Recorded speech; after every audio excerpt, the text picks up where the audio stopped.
Good afternoon. I'm Mike O'Connor. For those of you who don't know me, I'm the facilities director here at the Appalachian State University, the number one university up here in the high country. But I want to welcome you to Appalachian, and it's hard to believe it's been 5 years since we've been doing this. Think about that. How many people in the audience have been here all 5 years? Raise your hands or start clapping. All right. So you have a pretty good showing, 5 years, and we're hoping for another 5 years in the future. So what I want to do here real quick is to take a little journey. I'm going to go through and show everybody's highlights. Now, I will tell you I'm going to be fast. I've been given the task of trying to be fast, trying to be funny, and get us back on schedule. So I'm going to try to make this happen as quickly as possible. What I'd like to do is take a little journey over the last 5 years. And again, it's only been 5 years, right? 5 years. That's probably how long? The average amount of time it takes a college student to graduate, right? 5 years. All right, if we can go ahead and cue the slide, please. If they can make it work. Listen to this music. Tell me, do people remember this music?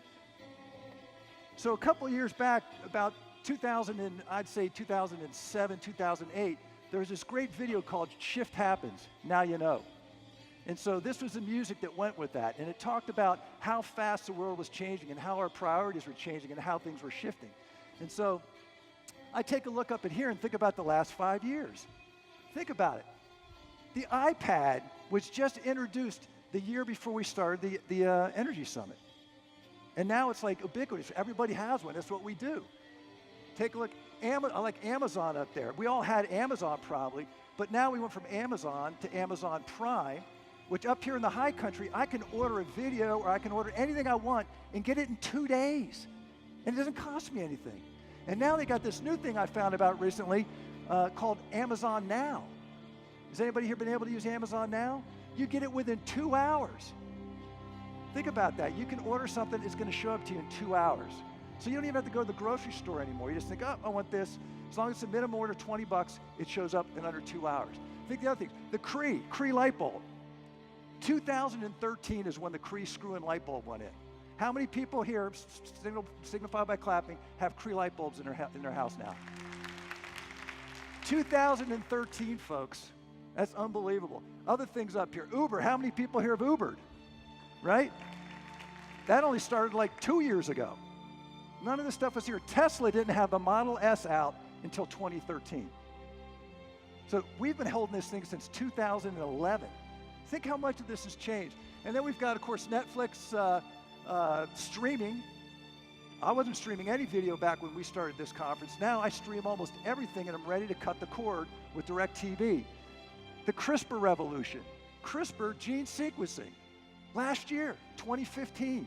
And now they're talking about doing incredible things with our genome by using this laser-focused CRISPR gene splicing technology. Snapchat, I still don't know what that is, but it came around sometime between now and when we started. And then, of course, you've got the most important thing that's happened since we started is a Pokemon Go. So if we have some student that happens to walk across this stage in the middle of this thing, you know what's going on. I mean, not that it's hard enough for a physical plant director to keep our students safe. Now I've got to worry about those guys putting a Pokemon in the middle of the duck pond, right? So the guys go out there, now we have to have lifeguards on the duck pond to keep them from drowning. All right, so you can see there's been a tremendous amount of change over the couple of years. And I think I can change slides on my own from here. Okay, and this is one chart I really like to show to give you an idea. This is how technology is adopted. It starts off with a technology trigger, right? And then there's this thing called like irrational exuberance, and everybody gets excited about it. This new technology is going to change the world, it's going to save the world. And then we hit this thing called the peak of inflated expectations. And of course, what happens then? The bubble bursts, and then we drop into what's known as the trough of disillusionment. And this will never work. It was oversold. The company that started up goes bankrupt or gets bought by somebody else. But then during that trough of disillusionment, things start to change. And the technology finally finds its way. And then we get that slope of enlightenment. Oh, this is what we were trying to do. This is what was cool about that technology. And then, of course, it goes into that plateau of productivity. This curve is going on, all the time now. Heck, when I grew up, this happened maybe twice. I think the big thing when I grew up was you took the picture and it automatically came out of the front of the camera and you shook it and the picture would show up. That was big, that was huge. But now these things, this technology adoption things, it's like every time I turn on the iPad, there's something else that's coming on like this. So, and it's happening faster and faster and faster. The rate of change is just unbelievable. And I think that's an important thing that we're going to talk about in this conference, is we got to get a handle on that. Everybody said, I remember electric cars and MOOCs. You know, when I first got up, I said, if universities weren't putting electric car charging stations on their campus, those charging stations now, this was 3 or 4 years ago, you're way behind schedule. Well, I was a little bit early, but thinking about it now, the electric cars are coming, but they're not just coming, they're going to be self-driving when they get here. They're going to completely cut, it's going to stop. They're going to jump a complete technology when they go electric. So that stuff just blows me away. So a lot of that continues to move. MOOCs, how we're teaching, MOOCs they were definitely peak of expectations. They have definitely dropped into the trough of disillusionment in pedagogy, but watch out. They're coming back some shape or form somehow, and we got to be ready for that. All right, so now I'd like to just kind of run through some of the highlights that you all have done over the last couple of years. So 5 years, $400 million in energy savings just in the last 5 years or 4 years with us. I think Glenn Huey's going to come up and talk about how much more energy we've saved this year. But think about that, $400 million by the people in this room. How often is it that a facilities director, pat yourselves on the back. How often is it a facilities department director can say they've brought that much value back to the university, right? We're usually a cost center, but here we're doing great work in saving the university money. Okay, so let's take a look at some of the cool things people are doing. Asheville. I didn't even know this existed. Asheville was designated as the 8th educational institution to be a B Campus USA. I didn't even know it exists, but I know Bs are really important, so I thought that was a really cool thing to bring in here. I know I've heard of Tree Campus USA and some other stuff, but they've got B Campus USA, and that's probably something I think we all ought to think about. What's it got to do with energy? I don't know. It makes a lot of honey and sugar, but makes energy. But anyway, B Campus, I thought that was kind of cool. They're currently step dimming LED fixtures, like a lot of us are doing that, and finding lots of energy savings. And then they've got their UNC Asheville has appointed the Energy Innovation Task Force. That's planning the future costs of post-retirement of the Asheville coal plant because they're going natural gas down there for natural gas firing. Oh, and then talking about shift happens. Fracking, that whole energy thing with natural gas and that didn't happen until after we started the Energy Summit, right? That was like 2012, 13 when that all came to market. So here we are trying to predict the future and about energy, and we didn't even see the fracking coming. That's how dynamic things are. All right, some other things about Asheville. Their Board of Trustees passed their clean energy resolution and created their student energy fund. We're glad to see that. I think a lot of schools are starting to do that, and that's really important that we keep that moving. And then currently completing the conversion of exterior lighting with LEDs, which I think a lot of us has done. It was really cool that UNCGA stepped up to the plate for us and started that lighting contract with Johnson Controls that allowed us to all join in, especially some of the smaller campuses who couldn't handle an ESPC contract, and allow them to take advantage of lighting and saving energy on their campus. Okay, and of course they have a solar charging station and a couple other things. I'm going to blow through these pretty quick. I think this is an interesting one here from East Carolina. Just by the simple fact of doing a little repair and maintenance or repair and renovation of a worn out system, you can save tremendous amounts of energy. So they went back in and they took a look at one of their chiller plants. You can see the old fashioned there. New technology, answer, greatly reduced energy use, hugely reduced energy use. So this is a change that pays itself back more than once. And that's just baseline technology now, so great stuff there. Okay, Western Carolina.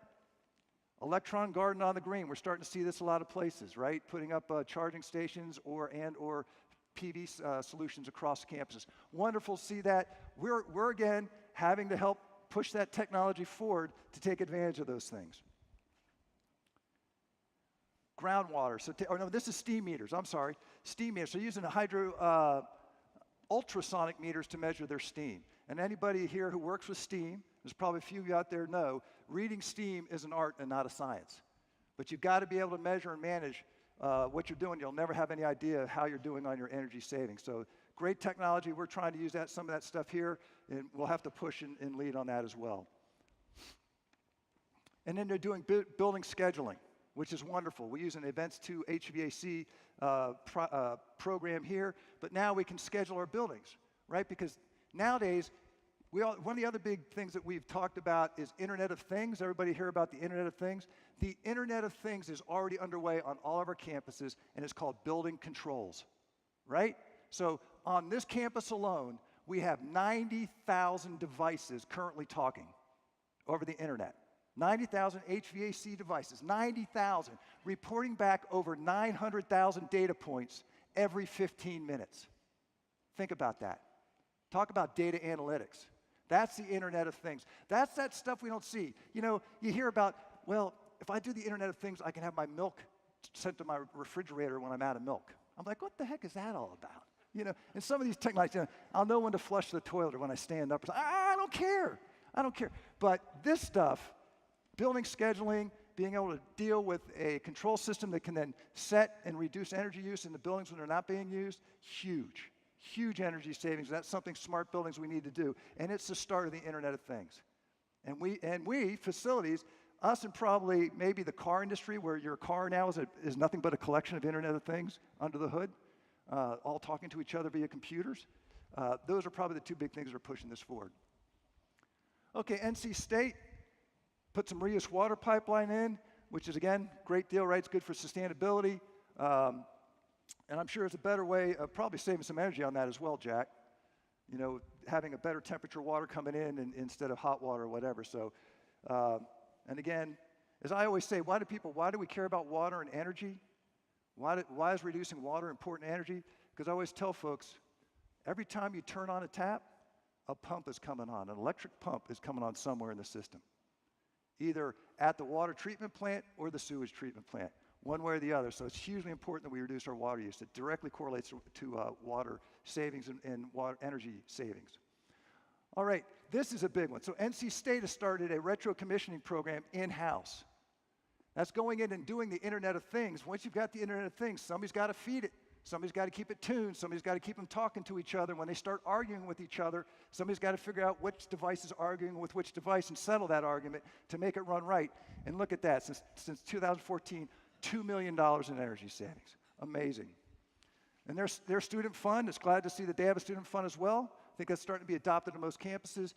$308,000, and you can see a lot of the PV projects they've done with that savings. Okay, then UNCG, they've done similar things to ECU recently with cooling tower replacements and 2 chillers. Again, purely maintenance repairs, and they've done amazing things with saving energy at the same time. They're also doing LED retrofits and looking at energy savings through that. They've got their new Kaplan Center, which I think is going to be a state-of-the-art, what's that going to be, Jorge? LEED Gold? LEED Silver. So great stuff there, pushing the envelope we talked about. Okay, UNC Pembroke, 4 kilowatts already of on-site solar with 4 PEV charging stations. Less emissions, great stuff. Food Recovery Network. So they're also looking at taking in their food and either composting it and other things, but saving 10%. Pretty impressive.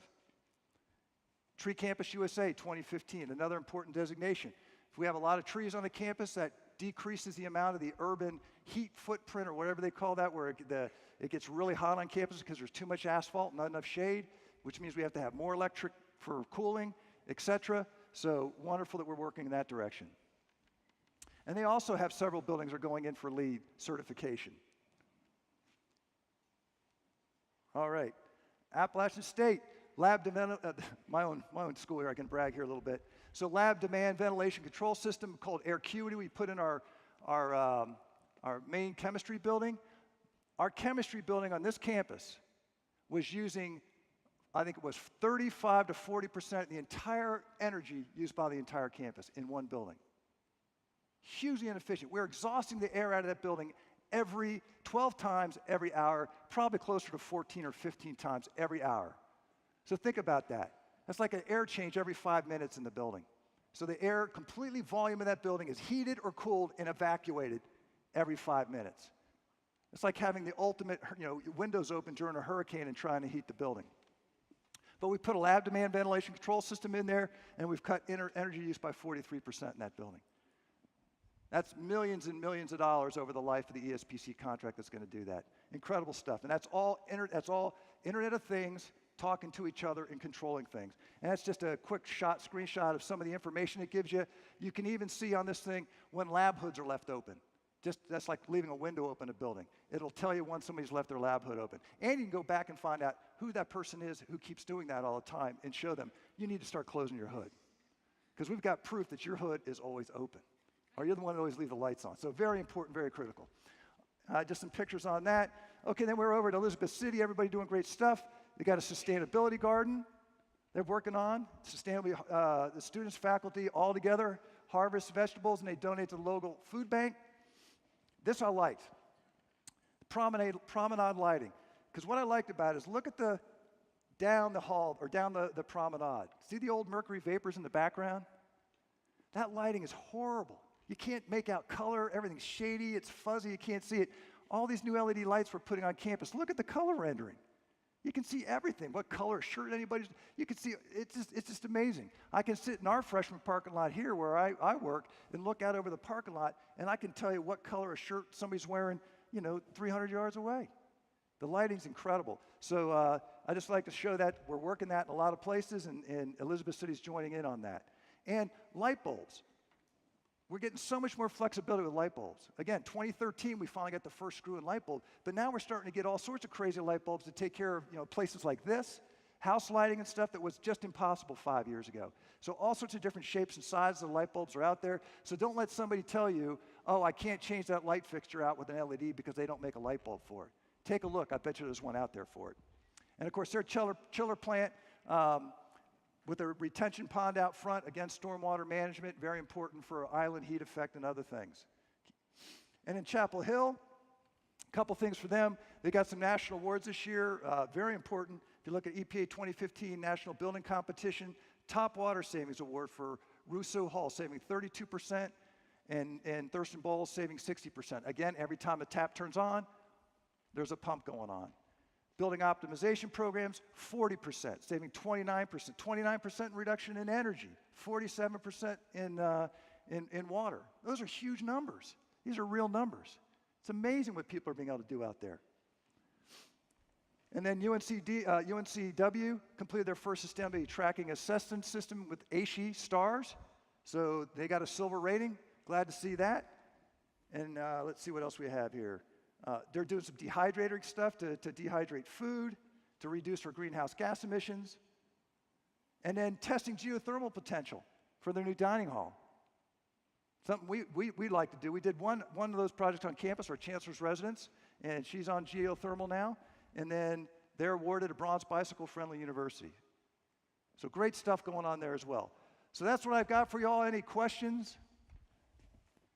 Well, thank you so much. I'm going to leave you with one last statement before I walk off stage, and I'm not sure I got us off or saved us on any time, but one last thing to think about. It's a favorite quote of mine. It goes like this, and this came from an inscription off an old English church, and I found this very interesting. It says, a vision without a task is but a dream. A vision without a task is but a dream. A task without vision is drudgery, but a vision with a task is the hope of the world. And so my hope for you is that during this conference, you find that vision and you find that one thing, that one task that you can work on and change the world. Thank you very much.